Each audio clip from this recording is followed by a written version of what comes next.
더불어민주당이 오는 28일 차기 원내사령탑을 선출하기로 가닥을 잡았습니다. OBS는 원내대표 후보자들을 만나 이야기를 듣고 있는데요. 오늘은 김두관 의원입니다. 안녕하십니까? 예, 반갑습니다. 김두관 의원입니다. 네, 먼저 원내대표 출마의 변부터 들을 텐데 후보님만의 차별화 포인트를 곁들여 주시죠. 지금 우리 민주당은 당 내적으로 매우 어려운 상황에 처해 있습니다. 그래서 윤석열 검사 독재 정부의 침탈도 막아내야 하고 또 내년 총선 승리를 해야 하는 그런 절체절명의 과제를 안고 있는데요. 우리 당원들께서 이런 어려운 상황에서 김두관 의원이 원내대표를 맡는 것이 가장 적합하다고 당원들께서 많이 불려내셨고요. 저도 이제 현장 경험을 기초로 해서 굉장히 중요한 시기에 원내대표로서 역할을 하겠다는 그런 각오로 이번 원내대표에 참여하게 됐습니다. 네, 말씀해 주신 대로 관건은 이제 높은 당원 지지율을 어떻게 의원 선호도로 연결시킬 수 있느냐일 텐데요. 지지를 이끌어낼 보관 가지고 계십니까? 기본적으로 이제 당원 중심의 정당으로 우리 정당들이 좀 바뀌고 있는데요.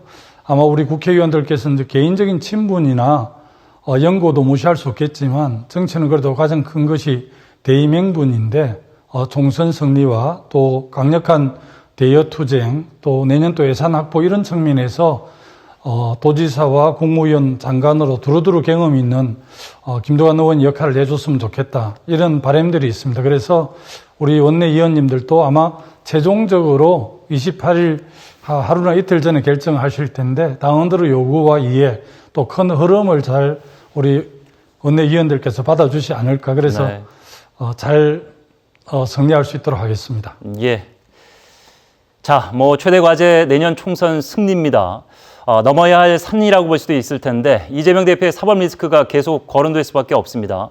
이 대표 향후 거취는 어때야 된다고 생각하십니까? 제가 볼 때는 이재명 대표의 사법 리스크는 이제 한 곱이 넘어가지 않는가 싶습니다. 지난번 검찰에서 체포동의안을 낼 때 428억 뇌물을 영장에 적시하지도 못했고요. 주로 이제 제3자 내지 카드라는 중심으로 이렇게 우리 당대표와 민주당을 압박을 했는데 그 부분은 어느 정도 극복이 되었지 않는가 저는 그렇게 판단하고 제가 또 원내대표를 맡으면 그런 야당 탄압 또 정적 제거 이런 부분에 대해서는 제1야당 원내대표로 단호하게 맞서겠다 이런 입장이고 또 그렇게 하려는 각오를 가지고 있습니다. 예. 지난주였죠. 초선 오영환 의원이 본업으로 돌아가겠다. 총선 불출마를 선언했습니다. 이어서 3선 이상 출마 제한, 386 세대 교체 주장까지 나오고 있는데 공감하십니까? 예, 오영환 의원의 그런 결단은 참 저는 개인적으로 높이 사고 있고요. 또 386, 또 지금 586 국회의원들께서 또 여전히 역할이 남아있는 부분도 있고 또 어떻게 보면 역할을 다해서 이제 후배들의 길을 터줄 수 있는 상황인데요. 그것을 인위적으로 그렇게 교체할 수 있는 건 아니지만 내년 총선에 임박해서 인적 쇄신 그리고 새로운 인재들을 영입을 하게 되면 그런 부분에 잘 이렇게 후보로 배치를 해야만이 선거에 도움이 되기 때문에 그런 측면들을 잘 고려해서 우리 당이 쇄신과 또 인재 영입을 하려고 합니다. 예.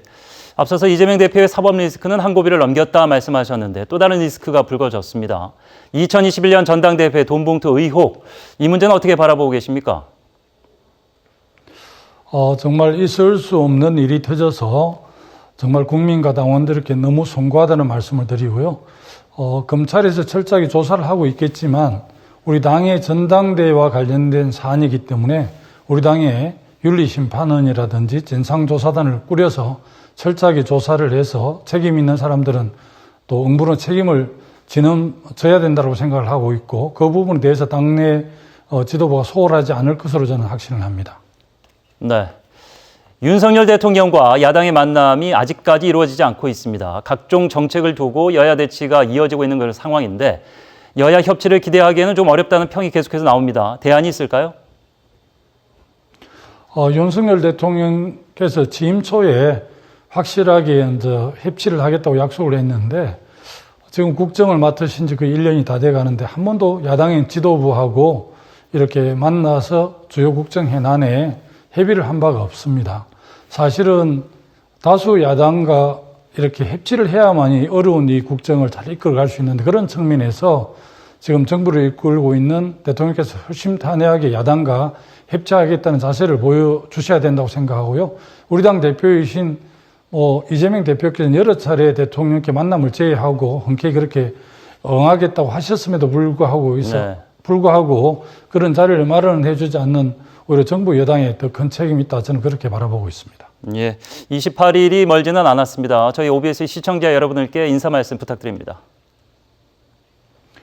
더불어민주당 원내대표 경선이 28일에 있는데요. 국회 제1당으로서 민생을 챙기면서도 정치혁신을 통해서 국민들에게 사랑받는 정당으로 거듭날 수 있도록 최선을 다할 생각입니다. 지켜봐 주시고 응원해 주십시오.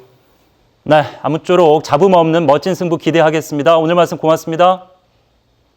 예, 감사합니다. 네, 김두관 의원과 함께했습니다.